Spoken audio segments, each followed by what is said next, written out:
So yan, sinimulan na ni Sir Rap. Tinanggal na natin ang tampalin.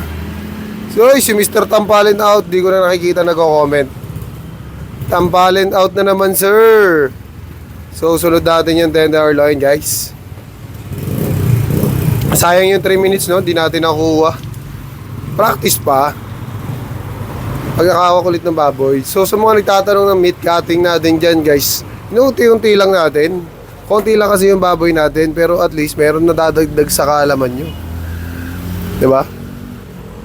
Hindi nyo makikita sa iba yan, yung ginagawa natin meat cutting. Yan, basta ituturo natin sa inyo lahat ng alam ko at mga natutunan ko. From start na walang katapusan. Walang katapusan ng knowledge, guys. Improve lang natin na improve yan. Para yung pagiging butcher natin dito sa Pilipinas, mas ma-improve natin, guys. Diba?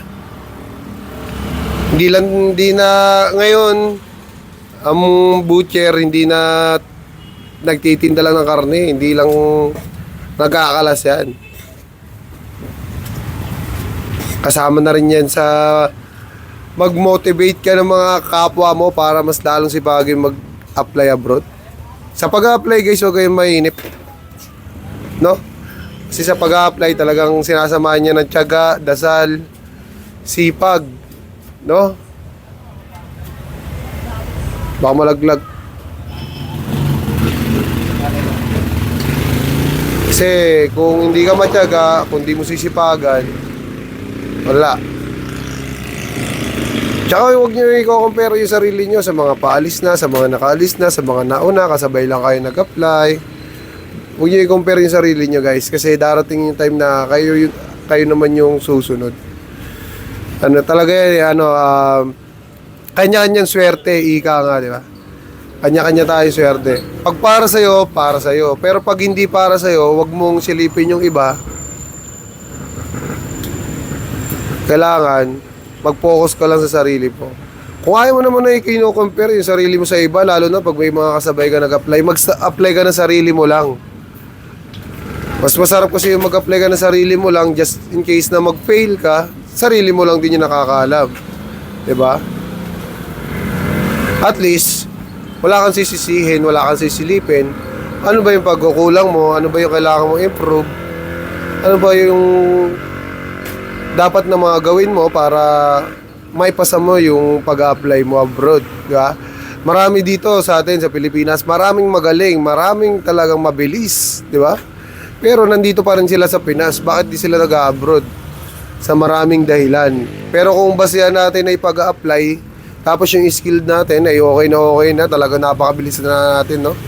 Pero hindi kasi lahat kaya yung knowledge sa pag-apply. Yung iba takot sa interview, yung iba takot sa IELTS, yung iba naman hindi fit, diba? Yung iba may bisyo. Kaya kung gusto mo talagang mag-abroad, kung may pangarap ka talaga, dapat physically fit ka, aralin mo yung IELTS, at may skilled ka. Yan. Tapos kumpletuhin mo syempre yung requirements na hinihingi ng employer para sa ganun makuha ka rin ng na employer, diba? Ganun lang kasimple yung pag-apply, guys. Just huwag kayo mainip. Habang nag-apply kayo, hanap kayo ng pwede nyo pagkakitaan, or mag-training kayo, mag-practice kayo, or mag-apply kayo sa wet market. Yan, basta marunong na kayong makipag-usap na mag-abroad kayo, ganito, ganyan. Pag pinayagan kayo, salamat. Pag hindi naman, pwede naman tayo mag-try pa sa iba. Hindi lahat ng may meat shop papayag sa gusto nyo.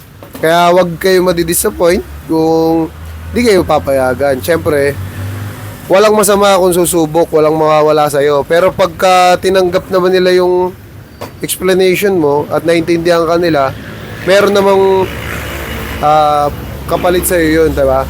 Magiging mas masasanay ka, mas mapapractice mo yung sarili mo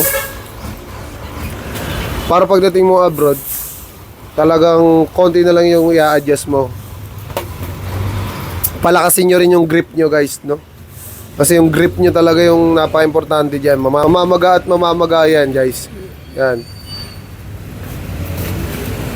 Talaga napasigaw pa talaga ako dun. Dulas talaga yan.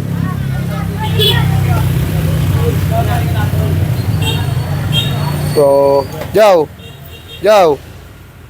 gawin na natin yung order.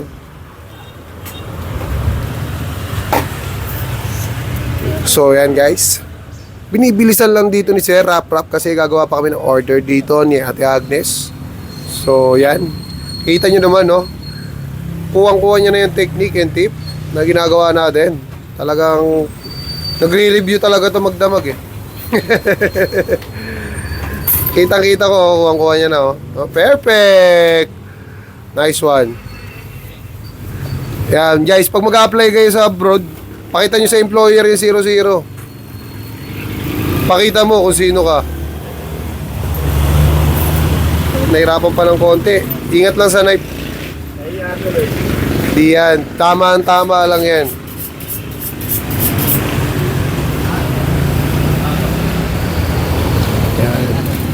Dito na tayo sa may layer ng patapron guys. Ito, perfect. Sa mga hindi pa nakapollow sa atin dyan mga kapatid, baka naman yung YouTube channel natin guys, silip-silipin nyo na rin. Subscribe na rin kayo, tapos click nyo na rin yung notification bell. Lahat ng mga hindi tinatanggap ni Meta dito sa atin, doon natin i-upload ng buong buo. Yan. Para makita nyo na mabuti guys. Mas mabagal, mas magandang panoorin, lalo na sa mga baguhan guys, no? Para mas madali nyo mapanood at makita yung mga technique and tip.